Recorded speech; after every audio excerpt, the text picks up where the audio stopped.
John, the New York Yankees are on pace to win 99 games this season. So utter doom? Is that what you see with them right now? Utter doom? It sure doesn't feel like. It feels like they're on pace for 59 wins the way they've played lately. At least they got a couple of wins under their belt, but I'm worried. Why? Bullpen, hitting. I mean, Judge has carried this team. He's clearly the MVP, but I just don't see it. Yeah, John, I think the last time we did a show, you were like, hey, let's not panic about the Yankees. We're kind of like overstating it. And I think I generally still fall into that. I think they're among the handful of teams that could win a World Series. I think they get Stanton back at some point. That will help. I think some of their relief pitchers will fall in line. And yet I still feel they're a grade below the Dodgers and Astros. And are they a grade below the Mets if we're thinking about teams that could win the World Series? Yeah. They're definitely – everybody's a grade below the Dodgers. They win every day. And we saw the Astros, the way they dominated the Mets. They beat the Yankees. Generally, they've done it for years. I mean, look at that game that we saw last night. And, I know there'll be more games to be played. But, I mean, that rotation of a bullpen is not good. To bring in Loaiza, a talented guy – but 6 ERA into a Subway Series game that's a close game and have him be the key guy in the bullpen, I think that's a bad sign. They as we're speaking, John, they've won 2 straight games and got multi-inning close from 2 guys who've been 2 of the worst relievers in the sport this year, in Lou Trevino and Jonathan Loaiza. The flip side of that is those 2 guys have a little track record of being excellent, and bullpen guys tend to be up and down volatile stocks, and I always rather go to volatile. Look, I've been thinking about the 1996 team a lot because if you remember that year, they had about a 12-game lead in late July. They actually trade for Cecil Fielder, and we all, me, you, others, right, that they won the trade deadline, and the lead got down to 2.5 in September, and all the things that are being written now about the Yankees were being written then, and they really weren't that good. They can't do anything. And then one of the reasons I bring it up is at that point, one of the things we were writing about was how terrible a trade it was to get Graham Lloyd. He was just brutal for them. They tried to reverse the trade. I think they did reverse some of it because I think Pat Listash was hurt, who was a guy who was good memory. Was in that trade. I wrote a book about the team. So, and then they don't win the World Series without Graham Lloyd, who was just great in the postseason. If you remember, he was like torturing Fred McGriff and Ryan Kolesko, especially in the World Series.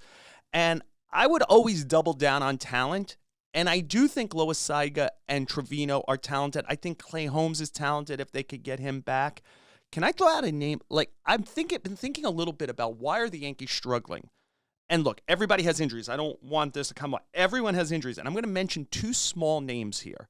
The first is Michael King, who was really, especially after they lost Chad Green, a big Swiss Army knife for them. A guy who helped them in every way out of the bullpen. I think they missed that. The other guy is Matt Carpenter, a lefty bat. He extended their lineup. And I'm a big guy, John, I look at how guys perform with 2 strikes because I think the postseason is all 2 strike at bats throughout because, every pitch matters and the game plans are so detailed. He was the best 2-strike hitter in baseball. I mean, he was one of the best hitters in baseball. At the All-Star game, I was going around asking people, who's the MVP, Judge or Carpenter? And, some Yankee got a chuckle out of it. But, I mean, it's not that far from the truth. The guy was amazing, incredible, one of the best free agent signings of the offseason. I guess that was in the season, but I think it was $2 million, something like that. Very, very good job by the Yankees on that one. Those are not small. King was great. I thought he could have been an all-star. Wasn't chosen. There were a lot of pitchers who weren't chosen that I think deserved it. But right now, I don't feel that comfortable with what they have who's healthy. I mean, Britton may come back. That may help. Chapman has been up and down. I think to bring in Loaiza, and we have a different pronunciation of Loaiza, but that's good. I like yours. I think I might adopt your pronunciation of Loaiza, but I'll just call him Low. I think that's a bad sign. I really do. I'm concerned about them. Not nearly as concerned about the Mets. I feel good about them. I mean, everything's gone right. They've done everything right, and everything has basically gone right. When they warmed up Wandy Peralta, both in the 8th and the 9th inning yesterday, somebody near me said, "Oh, no Chapman." And I said, "Chapman?" I said, "Here's a list of left-handers they're going to warm up before Chapman today." That would be Wandy Peralta, Lucas Litke, Whitey Ford, Chuck Carey. Like, I was going through a long list. Like Aroldis Chapman right now is a guy who they don't feel they can bring in the game. And by the way, I'll just say this, John. He's also a guy they can't bring in a big moment in the postseason. They cannot get eliminated again because of him. No, I understand that. But a week ago, I think the fellow is a week behind. He's got to catch up on the post or something. A week ago, Chapman looked good, right? Or maybe it was 10 days ago. I don't know. But he looked good. At some point, he's been up and down. He's been bad. He was good, bad. So I'm with you. I wouldn't give him the biggest moment. Obviously, it's not going to be King. Hopefully, Efros, they think it's not too serious. He was really good. I mean, to bring him in a game in Fenway Park where I was there, and one-run game in Boston. And Aaron Boone said, "Oh, he's had closing experience." Yeah, he closed one game against the Pirates at home in Wrigley. I mean, everybody was drunk in the crowd, right? I mean, this is a serious game. What's more important, that they were drunk in the crowd or he was playing the Pirates? The Pirates. But, I mean, Boston, I know they're not the same this year, but it's still at Boston. He really showed something there, and now he's out for a little while, so I think that hurts them. I'm worried about the bullpen. I'm also worried about the hitting. Let's face it, Aaron Judge has basically carried this team the entire year. Carpenter was great, certainly, while he was there, and hopefully he'll be back at the end. Stanton has been Stanton. I think he's very good. He's not the MVP again, but very good player. LeMahieu has been solid. They're not getting any production. Donaldson is like a defensive player now. He's not an offensive player. That hurts them. They have guys like that in the lineup who are making a lot of money, and they're just great defensive replacements, but he's there the whole game. Yeah, Donaldson would be my example of two-strike hitting, where I look at it. Donaldson's been one of the worst two-strike hitters in baseball this year. One of the worst. He had Joey Gallo. He has Joey Gallo, two-strike. Yeah. Joey Gallo, New York Yankee. How about against right-handed pitching? Yeah. There are a lot of right-handed pitchers in the league. It's not good. It's not been good. I'll throw out one last thing before we transition over to the Mets, because I wonder if it's a good transition to the Mets, because I want to talk about 1 and 2 starters. On this show, you really have been praising Nestor Cortez, and that is rightful. Like, he is continuing to pitch. As we sit here, I think you have to ask a question. For a game 1 of a series, would you start him or Cole? Now, I think you start Cole, but that's why I want to ask a Cole question. During this losing period, the Yankees are not scoring a lot of runs for Gerrit Cole, but there has to be a moment where he throws the 5-hit shutout or 1 run. He hasn't done that. Do the Yankees have a Gerrit Cole problem at all? I don't think so, and that won't be a debate for them. They're just going to start Cole, obviously, in Game 1. They're paying him $36 million. He was an All-Star. Well, they're paying Donaldson $25 million, right? Yeah, well, they batted him 3rd and 4th in the 2 games I was up in Fenway. So, I mean, the money still factors in, but he was an all-star. Donaldson was not an all-star. He's been a very good pitcher. Is he Scherzer? No. Is he Verlander? No. Is he deGrom when he pitches? No. But he's still their ace, So I don't think there's any debate about that. And, you say we're wrong about everything. I'm glad you brought up Cortez, because I was right about that one. But I'm remembering the first show where we said the Angels were the real deal and the Mariners were the... Why would you bring that up? I don't know. I don't know. Is this the humiliate ourselves segment of the show? Well, I'm very regretful. I just don't let go of things like that. So you mentioned Scherzer and deGrom. We're talking about Cortez and Cole. Cole, Cortez, who will start games 1 and 2 of a playoff series. That's the likely thing.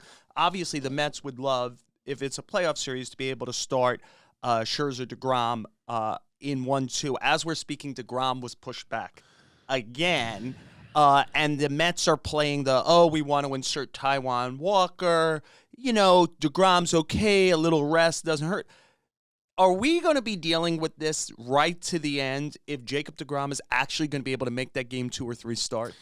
I mean, that did seem like a load of baloney, right? What were there? I had heard so many excuses. One of them is they wanted to separate deGrom and Scherzer.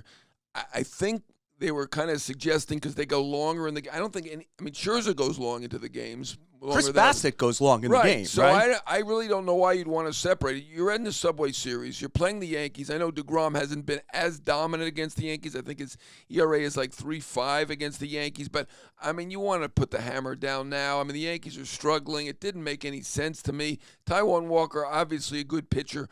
Why would you want to rush him? And he's coming off a back injury. I'm sure he's healthy. I'm sure they're not risking anything, but it made no sense. They are babying this deGrom.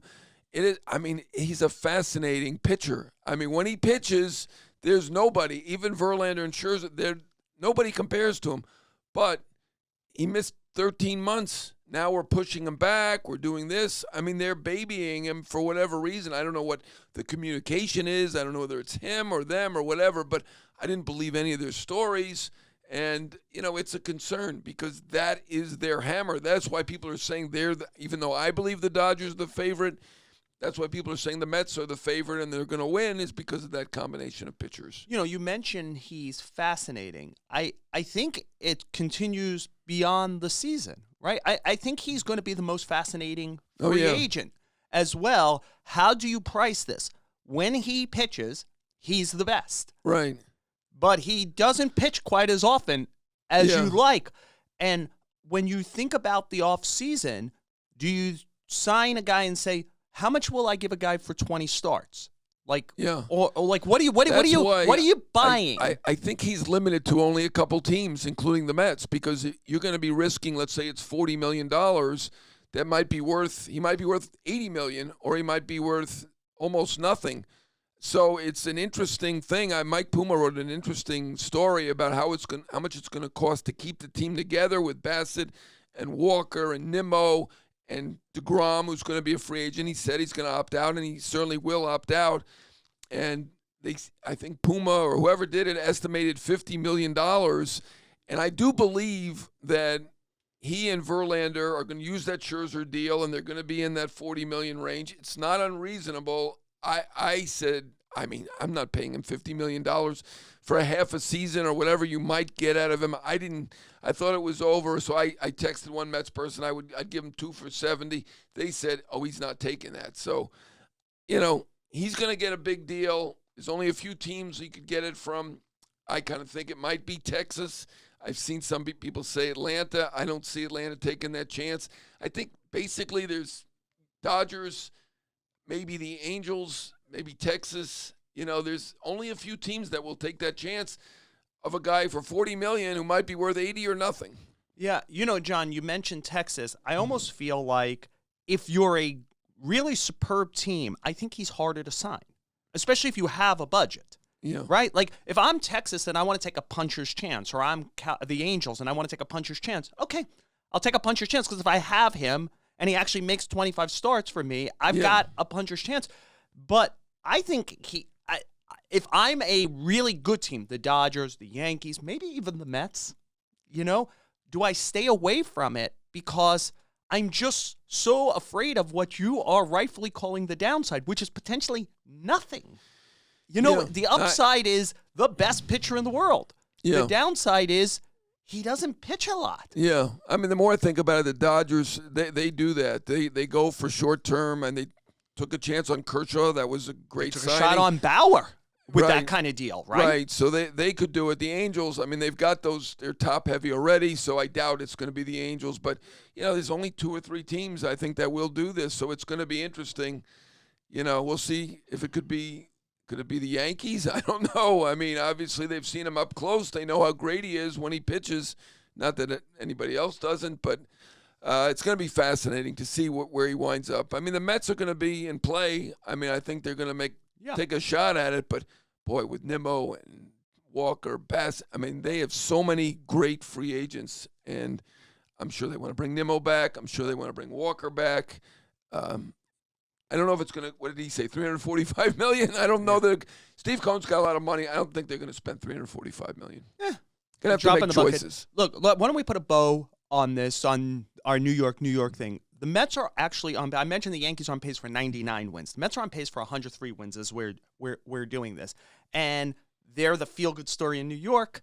They have a better record than the Yankees. It feels like they had a better trade deadline than the Yankees. It feels like they have less problems than the Yankees. But as we're speaking, the Yankees are actually winning their division by 8 games, and the Mets are winning their division by 3 games. The team that is chasing them is the 4-time straight NL East defending champion and the defending champion overall. They know how to finish. Are the Mets going to hold on? I think they will hold on. I like their situation better still. I don't think it's terribly tested. If you can hold on, if you don't, obviously they got to play that extra round. I think their starting pitching's in better situation. I think their bullpen's in a better situation. I think they're just in a better situation. And you're right about the trade deadline. I think we all said the Yankees had a great trade deadline. I didn't love the Mets trade deadline. You liked it better than me, but as it turns out, the Mets deadline looks pretty good. Vogelbach, another home run as we speak. It was last night. He's been great. And Montas has not done it. Benintendi looks a little better lately, but not as good as he did in Kansas City. So I feel much better about the Mets.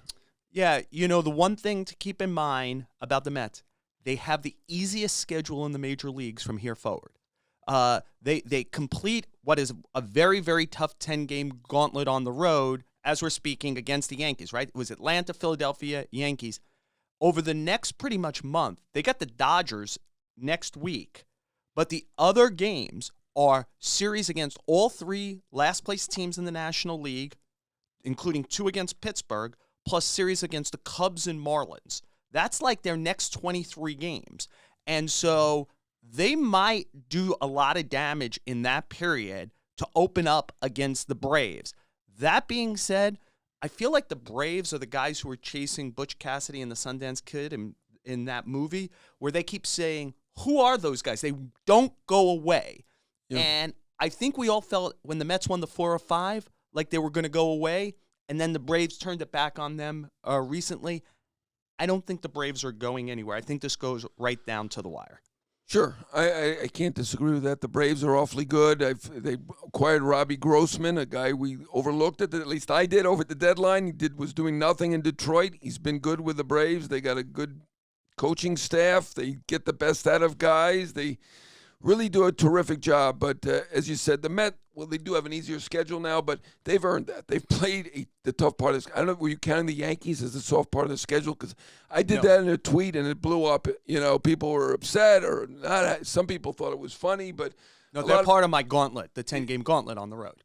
The Yankees, okay. Yeah. I called it a part of the soft part of the schedule. So at the time, they weren't looking so good. Looking a little bit better the last couple of days, but the Mets have earned it. They're in a tough division, and I think they've been great, and they've had a great year, and they're going to win that division. Well, we'll be able to dig a little more into the Yankees. Stick with us. Coming up next, the Yankees general manager, Brian Cashman.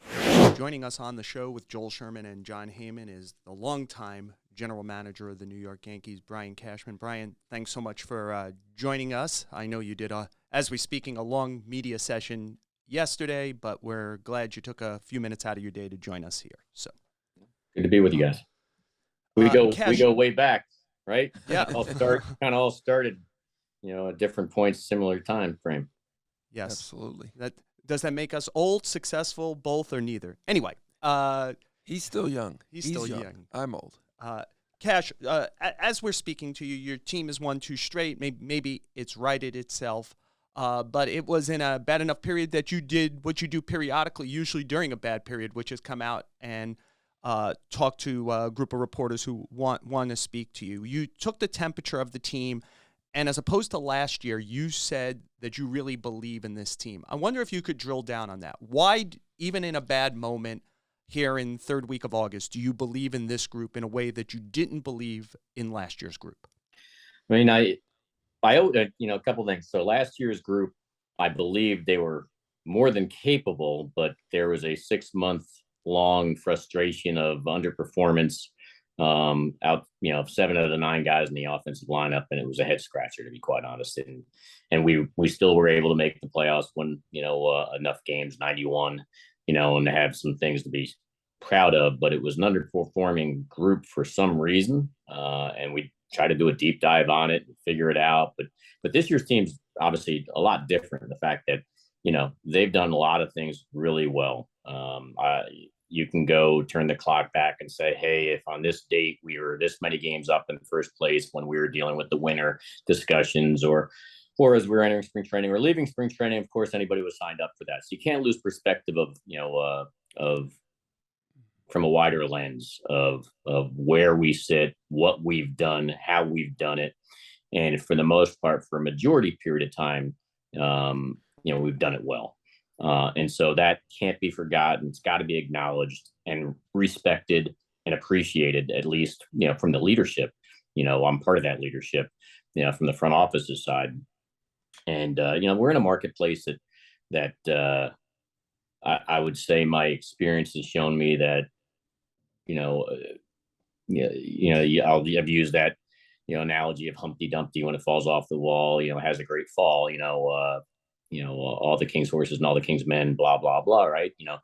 Our fan base, our local talk shows, our internet coverage, our media coverage, that really, is pretty loud and strong, and sometimes accurate, sometimes not as accurate. But our players, being human beings, are trying to, navigate that as well. And so I think it's important for them to rely on each other, rely on our manager, our coaches, as well as the front office, to, recognize properly where we sit and what we sit like. And so that doesn't mean, recognizing that the problems don't exist, and because when they do, and trying to address them, but also going about how you address them. And so I feel like when I had to go speak, I spoke from the heart last year and was honest and direct, echoing the frustration of our fan base about why is this happening, understanding that it's, this is a very difficult game. But this year, it feels a lot different to me. I think we are on a very bad stretch. We acknowledge that, but I also feel like we're just off a little bit during this stretch. And in many games, most of our losses, if we did, and this is true, what happens when you're losing, if we did a little bit something better, base running, situational hitting, getting a lead to the late end of the game, and all of a sudden one of your automatic guys surprisingly blows it. I used that game of inches a little bit conversation yesterday in the press setting, and that game of inches, which was blowing our way and going our way the first April, May, and June. Those winds of change kind of blew up against us a little bit now as we entered July, and some of it was by our own design, some of it's bad luck, some of it's a little bit injuries, some of it's obviously underperformance. And so collectively, I think it's vitally important that we recognize that this is still a good team. Support it, because they're not going to look for support right now from the outside, because they're all wanting to win every day, which is pretty impossible. So anyway, yeah, I don't really pop out in good times. I do pop up in bad times. And so yesterday I felt like, especially watching how the pressers have played out lately, and, Booney's obviously frustrated. It's very difficult. I've never talked to him about it, but I really respect what managers have to deal with.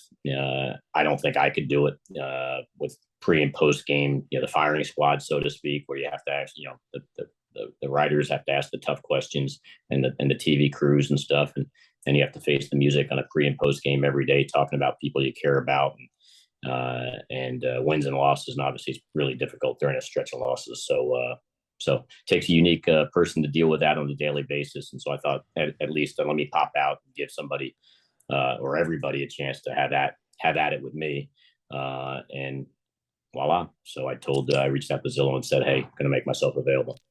You used the term head scratcher, so I thought that was an interesting term. You also said you felt the team was a little off. I want to get at how this happened, because you guys were playing 720 baseball. You look like you're on the way to be the 1998 Yankees, which was one of your teams, 61-27, historic team. And then suddenly you were playing 350 baseball, and not over just a week or two. It was over a fairly long stretch. It was basically 35 games, and a losing record over 45 games. I know Aaron Judge has mentioned last night, he mentioned that the team brought the intensity for the whole game. I don't think Aaron Boone has agreed with that assessment. Do you think intensity was an issue? And what else would you think the issue? Obviously, there were a lot of injuries to the bullpen and the hitters, and the the bullpen and the hitting was not good in this period. But what could possibly have caused a team to go from one of the best teams ever, at least one of the best starts ever, to one of the worst 5 teams in baseball for a fairly significant time? It's again, that's where experience, matters. I think we've been through this. We know it's a very humbling game. Things can turn quickly on you, whether it's injury, whether it's underperformance, that slumps that hit collectively at the same time, or all the above.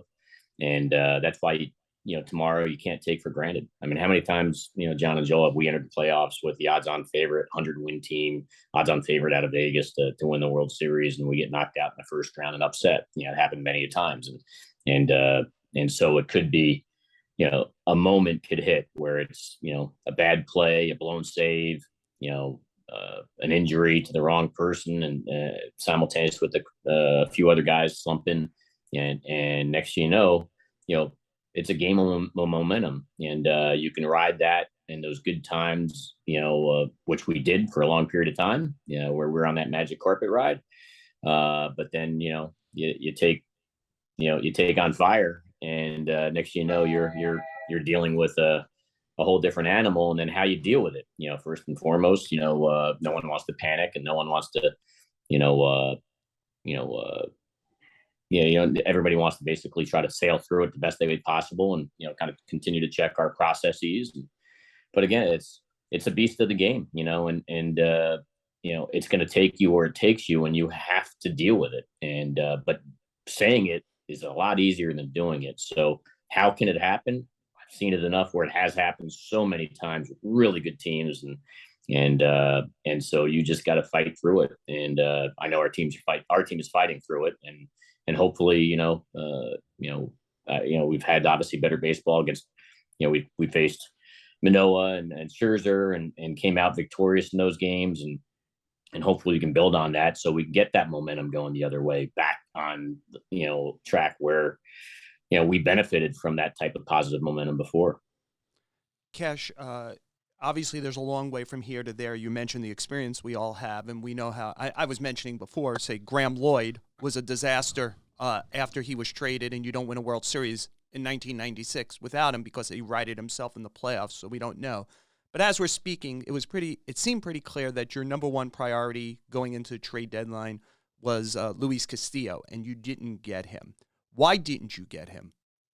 The price tag coming our way was not something that we were willing to deal with, ultimately. And then even in the end, when the dust settles with what Seattle did, I'm not even sure if our price tag that they wanted from us beats the price tag that Cincinnati got from Seattle. So obviously we targeted a lot of different players in the trade deadline, and certainly that was one of them. But ultimately that was it. So what we were willing to do. I feel like we did finish second in that conversation. Doesn't mean I did or we did. There's no obviously, prize for that. But ultimately what it was going to cost for us to pull down that player, that wasn't a comfort level of ours. And I know we were in the game, and then I think Seattle kind of blew the market away when they finished it off. So congrats to them. They got a great player, and we moved on to other targets, and that we had ongoing dialogue going regardless. We weren't waiting on whether we can get Castillo or not. We were certainly ready to pull down anything that would make us better if the price tags could fit. And so thankfully we were able to pull in Montas shortly thereafter, because we felt like ultimately those were the two best starters moved in the trade deadline, going into it. Yeah, I think the Reds wanted Volpe and Peraza, so obviously that was quite a big price, and Seattle paid a big price, and obviously now Castillo's doing well. We've all kind of praised your deadline at the time. I think everybody thought, you got the second best pitcher, Montas, and to me, I kind of got the idea with Montgomery, because I think he probably was not targeted to be a playoff pitcher for you, and you guys are all about October at this point. Certainly at the trade deadline, that was the way it was going, and it is now too. But I know some of the fans are upset because Bader hasn't hit or played center field. He's an elite center fielder. I get that. and that certainly is a need. But Montgomery has been fantastic for St. Louis. I mean, nobody saw this coming. Even Gallo's doing well. Montas has not done well.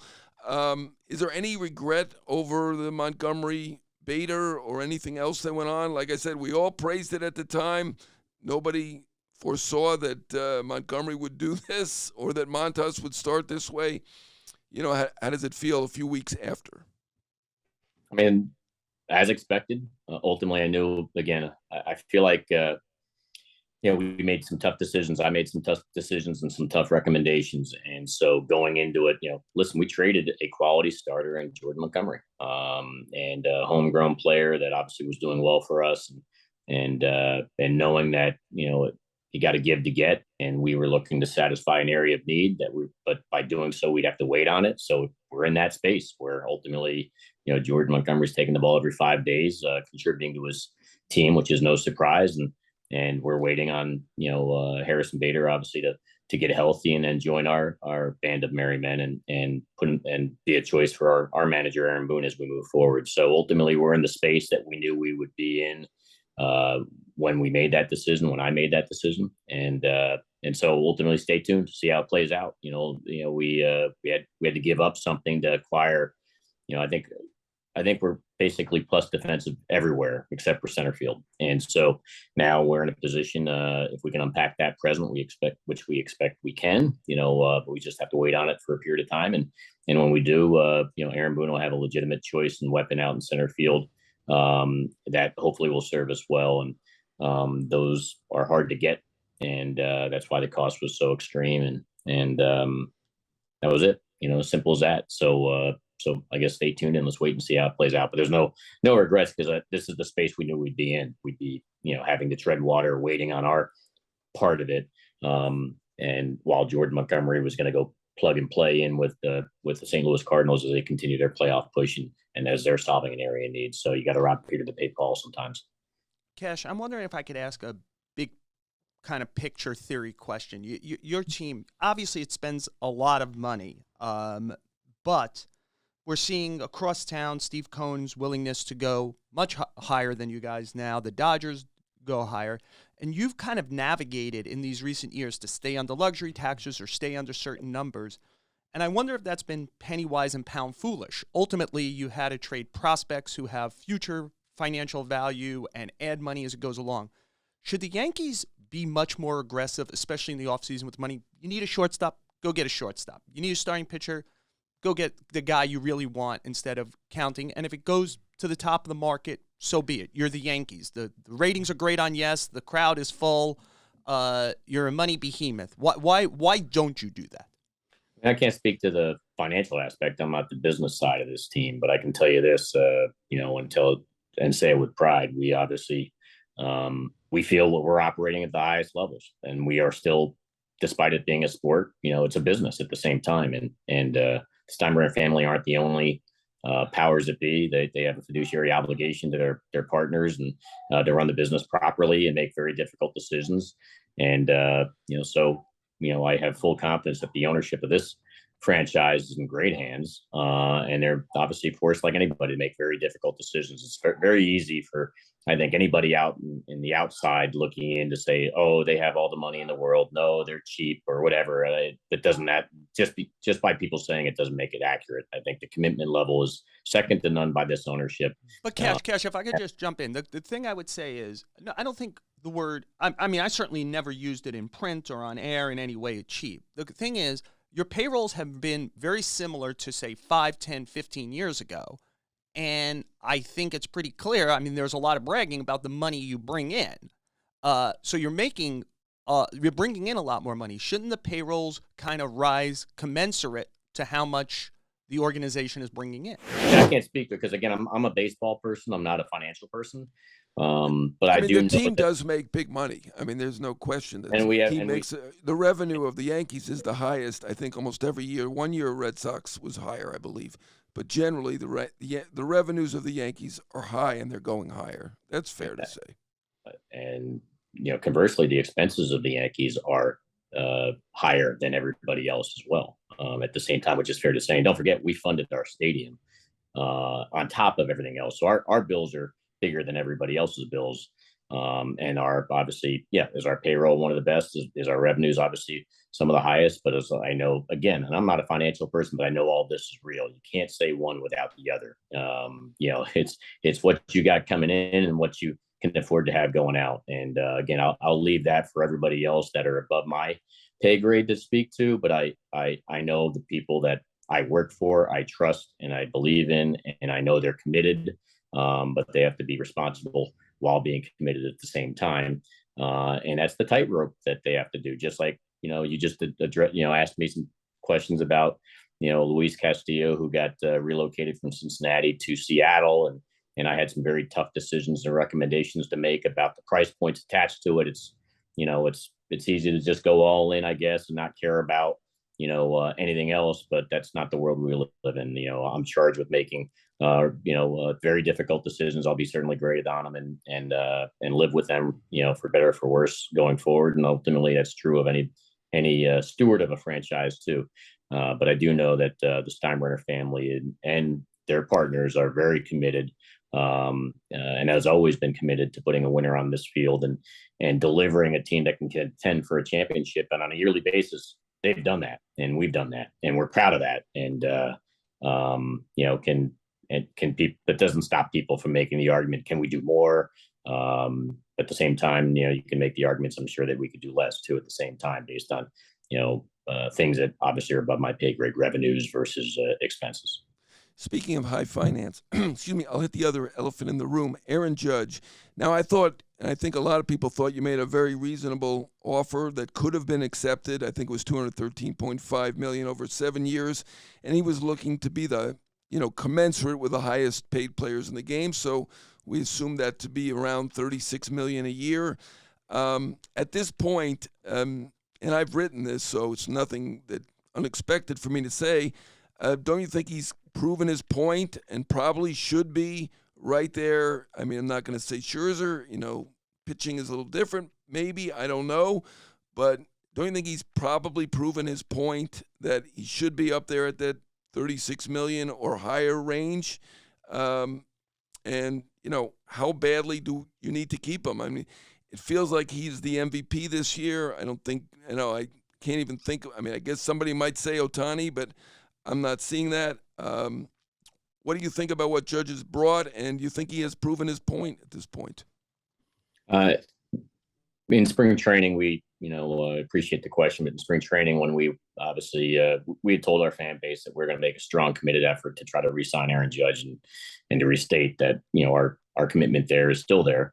And we'd love to be able to retain him. Obviously, he's put himself in a very good position, but in terms of negotiations, we said at the time that we weren't going to go speak to it any further. So I'm not going to speak to, negotiating points now. I'm just going to continue to honor that. Obviously, we need Aaron Judge, to continue to do what he's doing. Obviously, he's propelled us to, along with his teammates, him obviously more clearly than others with what his contributions have been.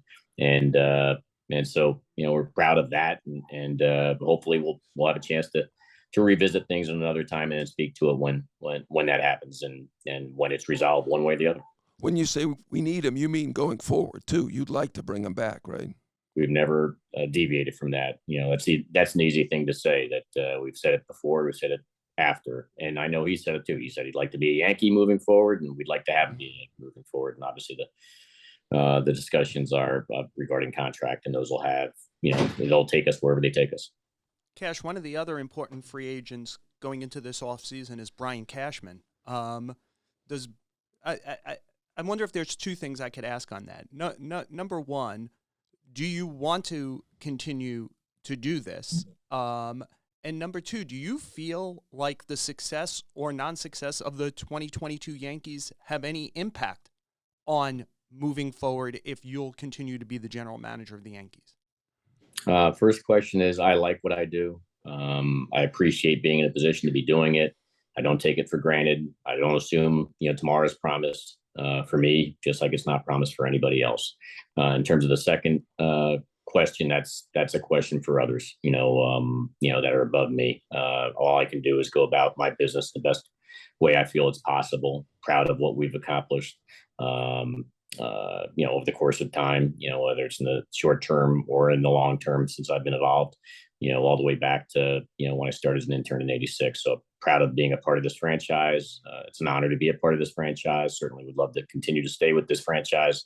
But at the same time, those ultimate decisions get made by the Steinbrenner family, and they'll make those decisions in due time with all the information. That's the one thing about Hal Steinbrenner. He takes all the information. He has a lot of conversations with a lot of people, and he makes very difficult decisions. And so, I can't really answer, where, those things will play out and how they'll play out. But I like doing what I'm doing, and I, certainly, see what happens in my future, whether it's here or anywhere else. It doesn't, that's all to be determined in another day. So it's not for today.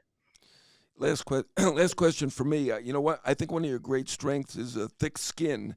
I'm not sure how I would have taken it, but I mean, you've won, I think, 4 rings as the general manager. Never had a losing season, never came close to a losing season, been a very steady hand. Yet when your name was mentioned the other day at the O'Neill ceremony, you did hear boos, and you've acknowledged that. I mean, personally, I think the Yankee crowd has been tough.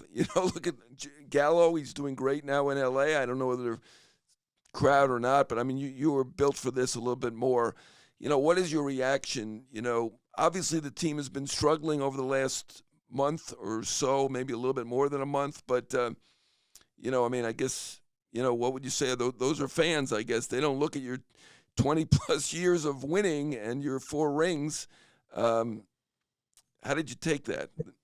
Fans are short for fanatics. They are obviously our customer base, and they are obviously, crazy interested in winning on a daily basis. And, it's our job to provide, hope and belief that this team is, and any team that we produce is certainly worthy of their commitment, their time, their effort to show up at our games, and their obviously financial support by buying tickets and watching us on Yes Network, et cetera. So we're traveling and watching us on the road, wherever we go. So, that Yankee universe is big, and it's strong, and they'll let you know when they're happy by throwing bouquets your way and being proud of everything, and then they'll let you know when they're angry, and that comes with the slings and arrows and the torches and the pitchforks at the gate, when things aren't going as well as, you'd hoped or anticipated. And so it's part of the gig. I get it. Our players deal with it, our manager, our coaches, our, the front office, but no one likes to hear that, but, you can't be in this arena if you're not understanding that at the same time. So I don't mind saying I'd rather have us be perfect and doing great or doing well enough where that type of engagement it never enters the the circumstances, but that's not the arena sports, and so it's it's something you got to deal with, and so my job hopefully is to continue to find a way to make this thing better and allow our players to have success, support them when they're struggling, and get them back online. And when they do, and if they do, then obviously that stuff gets a little quieter and you don't pay attention to it as much anymore, because you want to turn those, as I said yesterday, you want to turn those jeers into cheers. So hopefully the last 2 days, we can build on that and get that positive momentum going. Cash, as a way to wrap this up, and again, we appreciate your time here, is to return to the 2022 team. And it's something that John and I were talking about at the top of this show, which is a little bit of the talented arms there, but the jigsaw puzzle of your bullpen right now, that there's kind of not real clarity about roles, and we're 3/4 of the way through this season. Are you comfortable that there's not roles, but there's talent out there, and roles will still be figured out between now and October, whatever day you begin your playoffs? Or does the general manager of the Yankees have some concerns? Because when and if are Clay Holmes, Scott Efros, maybe even Zach Britton coming back? The bullpen not being settled 3/4 of the way through the season. What do you think? I think first and foremost, any general manager is always concerned. That's our job, be concerned. That's why you try to line up as many insurance policies as you possibly can have, because obviously underperformance and injuries are going to come, and the bullpens are always very volatile. I do believe that we have a lot of talent, and then we have more talent, due to come back off the IL, whether it's somebody that's been out long-term in Britain, we'll see what that looks like, or short-term in Holmes, who's due to be back shortly thereafter his 15-day stay, or Efros, obviously, thereafter at a time yet to be determined, but we'll be getting him back. So, that's why you try to get as many as you possibly can, and we have some guys waiting in the wings too. We had to call up Clark Schmidt. He's been, a very good performer for us as well. So ultimately, as many weapons as we can provide Aaron Boone, Matt Blake, Mike Harkey, and Desi Driscoll, the better we'll be served, and our guys will figure things out. Games like the last few days when you're asked to have Trevino step up, what he did against the Blue Jays in that final game of that series to secure the win, or Loaisiga last night, is putting them in positions that obviously are a little bit more battle oriented, which should serve us well moving forward as we enter October. Because when you're in October, as you guys all know, all the teams you've already covered, not just Yankee teams, people are asked to rise above and be put in more difficult and uncomfortable positions. Ultimately, every inning is vitally important in October, and so hopefully we're going to have enough personnel in the pen that have been called upon, relied upon, and somehow survived and thrived, where it's a lot deeper than maybe you would think right now, and I think it's certainly capable of that, and we're going to play it out and find out. Cash, thank you for the time. I know you did a long one yesterday as we're speaking. We appreciate you spending the time with us here on the show with Joel Sherman and John Heyman. Thanks for having me, and be well. John, Brian Cashman offered us a lot of insights. I don't think we're surprised when he tells us that he wants to keep Aaron Judge long-term. What do you think? Well, they absolutely have to keep Aaron Judge long-term, so no, not surprised at all. He didn't want to negotiate. They said they weren't going to in the press. Judge didn't want to make it a distraction. Certainly, he's played undistracted and brilliantly. I do think ultimately they're going to have to meet his number or even beat that number, which we thought, although Judge didn't say it specifically, was in the $36 million a year range. I'm going to say 8 years, $36 million. What is that, 288, I believe? That'd be my guess. Where are you? 8304, 38 a year. I think it costs them big time to do this. I think he gets over $300 million. I think they get it done because, as we see, they've had one player come through their system and be a great player in a quarter of a century. It's him. It's hard to let go. They had to let Joey Gallo go because he couldn't play here. You can't let a guy who can play here go, who brings people in to the crowd, who stands up in the big moments. And I think we're in a fascinating situation, me and you, John. We mentioned Jacob deGrom earlier. I think the two most fascinating free agents and the two free agents who will get the most money this offseason are both New York players in Jake deGrom and Aaron Judge. That will all be for future days on the show with Joel Sherman and John Heyman. Thank you for listening to that show, a podcast from the New York Post. Thanks to Andrew Hartz and Jake Brown for producing the show. Subscribe to the show on Apple Podcasts, Spotify, or wherever you get podcasts. John and I always need your 5-star rating. Helps our ego. Please do that. Follow us on Twitter. He's at John Heyman. I'm at Joel Sherman with the number 1, Joel Sherman 1. We'll be back next Tuesday and every Tuesday throughout this Major League season and into the offseason as we follow Jake deGrom and Aaron Judge. Thank you for joining us on the show with Joel Sherman and John Heyman.